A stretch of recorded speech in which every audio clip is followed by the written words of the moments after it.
English speaking ku hadalka Ingiriisiga. English speaking ku hadalka Ingiriisiga. What is your name? Magacaaga. What is your name? Magacaaga. My name is Ahmed. Magacaygu waa Ahmed.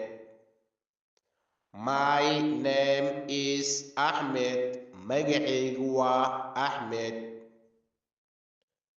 How old are you? Imisad jirtaa?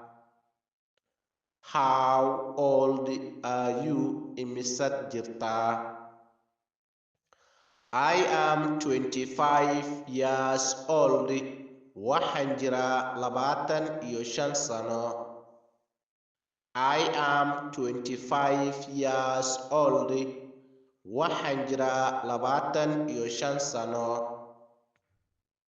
Where are you from? Xagee ka imaaday? Where are you from? Xagee ka imaaday? I am from Ifo. Waxaan ka imaaday Ifo. I am from Ifo. Waxaan ka imaaday Ifo. What do you do? Maxaad qabataa? What do you do? Maxaad qabataa? I am a student. Arday ayaan ahay. I am a student. Arday ayaan ahay. Do you speak English? Ma ku hadashaa Ingiriisiga? Do you speak English? Ma ku hadashaa Ingiriisiga? Yes, I speak a little English. Waxaan ku hadlaa wax yar Ingiriis ah. Yes, I speak a little English. Waxaan ku hadlaa wax yar Ingiriis ah.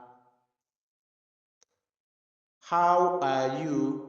Sidee tahay? How are you? Sidee tahay? I am fine. Waan fiicanahay. Thank you. Waad mahadsan tahay. I am fine. Waan fiicanahay. Thank you. Waad mahadsan tahay. What is this? Kan waa maxay? What is this? Kan waa maxay? This is a pen. Kan waa qalin. This is a pen. Kan waa qalin. What is that? Kaas waa maxay? What is that? Kaas waa maxay? That is a book.